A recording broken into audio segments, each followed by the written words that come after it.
Hello, എന്തൊക്കെയുണ്ട് വിശേഷങ്ങൾ? എല്ലാവരും സുഖമായിരിക്കുന്നു എന്ന് വിചാരിക്കുന്നു. ഇത് നമ്മുടെ 4ാമത്തെ പാർട്ടാണ്. എന്നാൽ നമുക്ക് പാർട്ടിയിലേക്ക് പോയാലോ?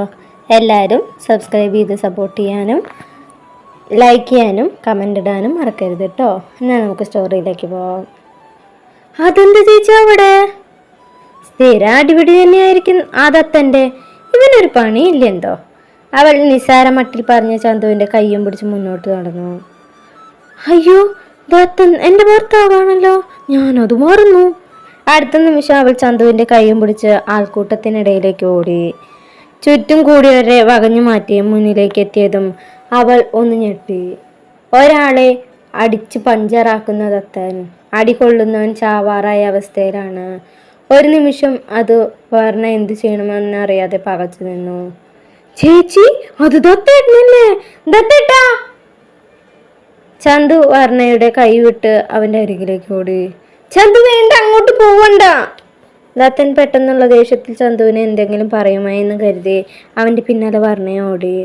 ദത്തേട്ട, വേണ്ട, വിട്ട്. വഴക്കൊന്നും വേണ്ട ദത്തേട്ട. ചന്തു ദത്തൻ്റെ കൈ പിടിച്ച് വലിച്ചുകൊണ്ട് പറഞ്ഞു.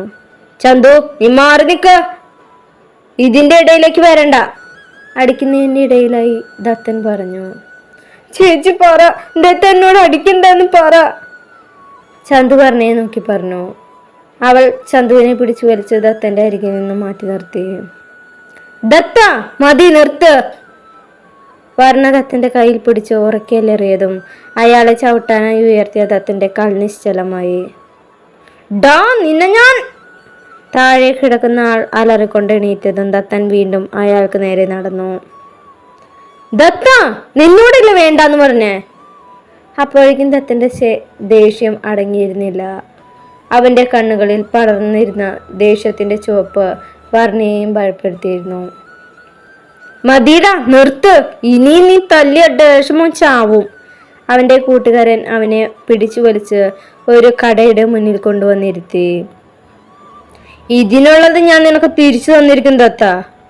അടികിട്ടിയവൻ തൻ്റെ അഴിഞ്ഞുപോയ മുണ്ടെടുത്ത് ഉടുത്തുകൊണ്ട് പറഞ്ഞു. അവന് കിട്ടിയതൊന്നും പോരാ. ദത്തൻ ഇരുന്നിടത്ത് നിന്ന് എഴുന്നേറ്റ് ദേഷ്യത്തിൽ അവൻ്റെ അടുത്തേക്ക് നടന്നതും വർണ്ണ അവൻ്റെ കയ്യിൽ പിടുത്തം വിട്ടിരുന്നു. വേണ്ട ദത്ത, എനിക്ക് പേടിയാ നിന്നെ ഇങ്ങനെ കാണുമ്പോൾ. ദേഷ്യത്താൽ വിറയ്ക്കുന്ന ദത്തനെ നോക്കി അവൾ നിറമൊഴികളോടെ പറഞ്ഞതും ദത്തനൊന്ന് അടങ്ങി. വാ ദത്തേട്ടാ, നമുക്ക് വീട്ടിലേക്ക് പോവാം. ചന്തു ദത്തൻ്റെ കൈ പിടിച്ച് വലിച്ച് കരഞ്ഞുകൊണ്ട് പറഞ്ഞു. ദത്തൻ്റെ അടിപിടി ആ കവലയിലുള്ളവർക്ക് എപ്പോഴും പരിചിതമാണെങ്കിലും ഇന്നത്തെ അടി കണ്ട് എല്ലാവരും ഒന്നും ഭയന്നിരുന്നു. അത്രയും ദേഷ്യത്തിലുള്ള ദത്തനെ ആ കവലയിലുള്ള ആരും ഇതുവരെ കണ്ടിട്ടില്ല. അപ്പോഴും ദത്തൻ്റെ കൂട്ടത്തിലുള്ള ഒരുത്തൻ ഒരു ഓട്ടോ വിളിച്ചു കൊണ്ടുവന്നിരുന്നു. വണ്ടി വീട്ടിലേക്ക് എത്തിച്ചേക്ക്. ബുള്ളറ്റിൻ്റെ കീ കൂട്ടുകാരൻ്റെ കയ്യിൽ കൊടുത്തുകൊണ്ട് ദത്തൻ ഓട്ടോയിലേക്ക് കയറി. ഒപ്പം ചന്തുവും വർണ്ണയും. പോകുന്ന വഴി ചന്തുവിനെ അവൻ്റെ വീട്ടിലിറക്കി വിട്ടിട്ടാണ് ദത്തൻ പോയത്. വീട്ടിലെത്തിയതും വർണ്ണ ദേഷ്യത്തിൽ ഓട്ടോയിൽ നിന്ന് ഇറങ്ങി അകത്തേക്ക് കയറിപ്പോയി. ദത്തൻ ഓട്ടോക്കാരന് പൈസ കൊടുത്ത് മുറ്റത്തേക്ക് വന്ന് ബക്കറ്റിലുള്ള വെള്ളം കൊണ്ട് കൈയും കാലും കഴുകി അകത്തേക്ക് വന്നു. എന്താ നിങ്ങളുടെ ഉദ്ദേശം? വർണ്ണ കയ്യിലുള്ള ബാഗ് ദേഷ്യത്തിൽ താഴേക്ക് എറിഞ്ഞുകൊണ്ട് ചോദിച്ചു. എന്തുദ്ദേശം? എന്നീ തല്ലും വഴക്കായിട്ട് നടക്കാനാണ് ഭാവം? ഞാൻ എങ്ങനെ നടന്നാലും നിനക്കെന്താ? അത് പറഞ്ഞ ദത്തൻ റൂമിലേക്ക് കയറിപ്പോയി. എനിക്കെന്താന്നോ? നിനക്ക് എന്തെങ്കിലും സംഭവിച്ച എനിക്ക് പിന്നെ ആരാ? അവൾ പറഞ്ഞു വന്നത് പെട്ടെന്ന് നിർത്തി. ദത്തനാണെങ്കിൽ അവളെ സംശയത്തോടെ ഒന്ന് തറപ്പിച്ചു നോക്കി. നോക്ക് ദത്ത, നീ കള്ളുകുടിയും തെമ്മാടിയൊക്കെയാണെന്ന് അറിഞ്ഞുകൊണ്ട് തന്നെയാണ് ഞാൻ നിന്റെ ഒപ്പം ഇവിടേക്ക് വന്നത്. അതും നിന്നെ ഇന്ന് എനിക്കൊരു വിശ്വാസം ഉള്ളത് കൊണ്ടാണ്. ഒരുമിച്ച് ജീവിക്കുന്നില്ലെങ്കിലും നീ എൻ്റെ ഭർത്താവാണ്. അപ്പൊ നീ ഇങ്ങനെ അടിപിടിയായിട്ട് നടന്ന അതെന്റെ കഴിവില്ലായ്മയാണ് നീ നാട്ടുകാർ പറയുള്ളോ? എനിക്കിപ്പോ സ്വന്തം എന്ന് പറയാൻ ഈ ലോകത്ത് നീ മാത്രമേ ഉള്ളൂ. അതുകൊണ്ട് പറയാ, ഇനിയെങ്കിലും ഈ അടിയും വഴക്കൊക്കെ ഒന്ന് നിർത്തുതത്ത, പ്ലീസ്. അവൾ ഒഴുകി വന്ന കണ്ണീർ തുടച്ചുകൊണ്ട് കൈകൂപ്പി പറഞ്ഞു. ശേഷം പുറത്തേക്ക് ഇറങ്ങിപ്പോയി. ഒരുമിച്ച് ജീവിച്ചില്ലെങ്കിലും നീ എൻ്റെ ഭർത്താവാണ്. എനിക്കിപ്പോ സ്വന്തം എന്ന് പറയാൻ ഈ ലോകത്ത് നീ മാത്രമേ ഉള്ളൂ. വർണ്ണയുടെ ആ വാക്കുകൾ മാത്രം വീണ്ടും അവൻ്റെ കാതിൽ അലയടിച്ചുകൊണ്ടിരുന്നു. വർണ്ണ പുഴക്കടവിൽ ചെന്നിരുന്ന് എത്ര നേരം കരഞ്ഞെന്ന് അവൾക്ക് പോലും അറിഞ്ഞില്ല. കുറെ കഴിഞ്ഞപ്പോൾ അവൾക്ക് ഒരാശ്വാസം തോന്നി. അവൾ എഴുന്നേറ്റ് പുഴയുടെ വെള്ളത്തിൽ കൈയും കാലും കഴുകി.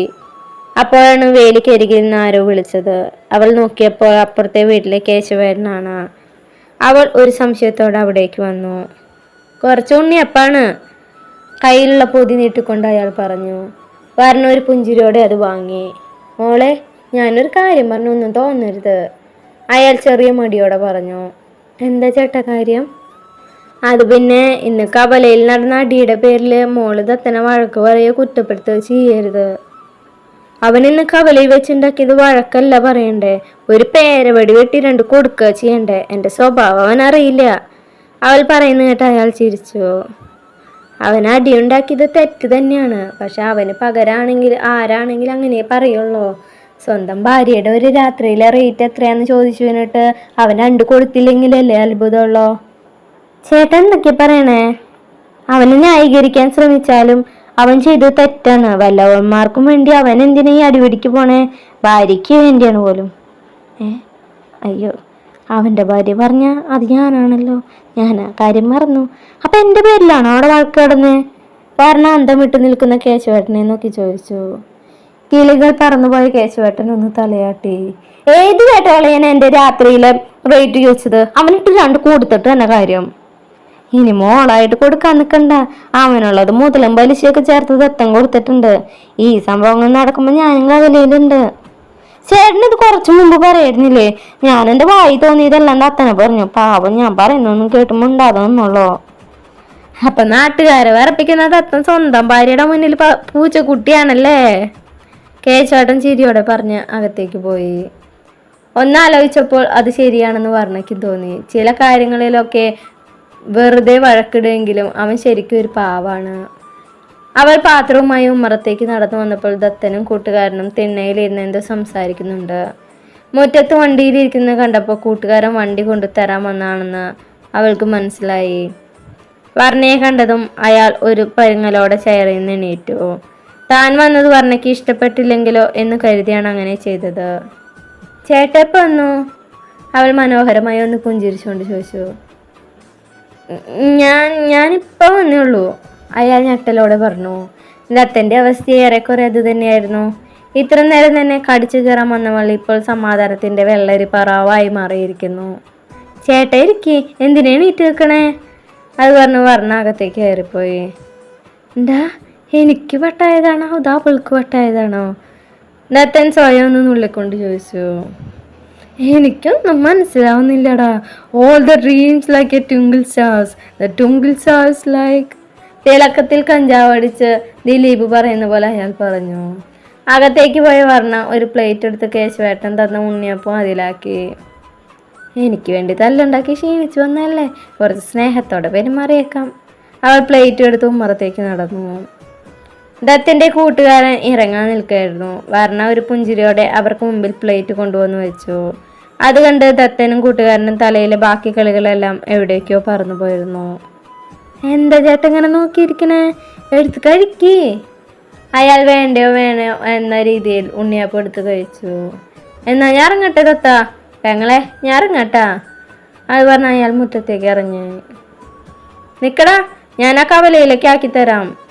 അത് പറഞ്ഞ ദത്തൻ തൻ്റെ വണ്ടിയിൽ അയാളെയും കയറ്റി അകത്ത് കൊണ്ടുപോയി. 10 മിനിറ്റ് കഴിഞ്ഞ് ദത്തൻ തിരികെ വന്നു. ഇയാൾ ഇത്ര പെട്ടെന്ന് തിരിച്ചു വന്നു? ഞാൻ കരുതി ഇനി അടുത്ത വഴക്കിനുള്ള സ്കോപ്പ് ഉണ്ടാക്കിയിട്ട് തിരികെ വരുള്ളൂന്ന് അവൾ മനസ്സിൽ പറഞ്ഞു. ദത്തൻ അകത്തേക്ക് കയറി വന്നതും അവൾ കയ്യിലുള്ള പ്ലേറ്റ് അവന് നേരെ നീട്ടി. പക്ഷെ അവൻ അത് ശ്രദ്ധിക്കാതെ അകത്തേക്ക് കയറിപ്പോയി. ദത്ത, ദത്ത, അവൾ പിന്നിൽ നിന്ന് വിളിച്ചുവെങ്കിലും അവനൊരു മൈൻഡും ഇല്ല. ദത്തൻ കയ്യിലുള്ള കവർ സോഫയിൽ വെച്ച് റൂമിലേക്ക് നടന്നു. കയ്യിലുള്ള ഫോൺ ചാർജിനിട്ട് തിരിഞ്ഞതും പിന്നിൽ ഇളിച്ചുകൊണ്ട് നിൽക്കുന്ന വർണ്ണയെ കണ്ട് അവൻ 2 അടി ഞെട്ടി പിന്നിലേക്ക് നീങ്ങി. നീ എന്താ മനുഷ്യനെ പേടിപ്പിച്ചു പോലെ ഇറങ്ങിയതാണോ? ദത്തൻ്റെ ചീത്ത കേട്ടത് അവൾ ഒന്നും മിണ്ടാതെ റൂമിന് പുറത്തേക്ക് പോയി. അപ്പോൾ ഇന്നത്തെ പാർട്ട് കഴിഞ്ഞു. നല്ലൊരു വീഡിയോ ആയിട്ട് നാളെ കാണാം. ബൈ. വെള്ളിയുണ്ട് കേട്ടോ, ഒന്ന് ക്ഷമിക്കട്ടോ. ബൈ.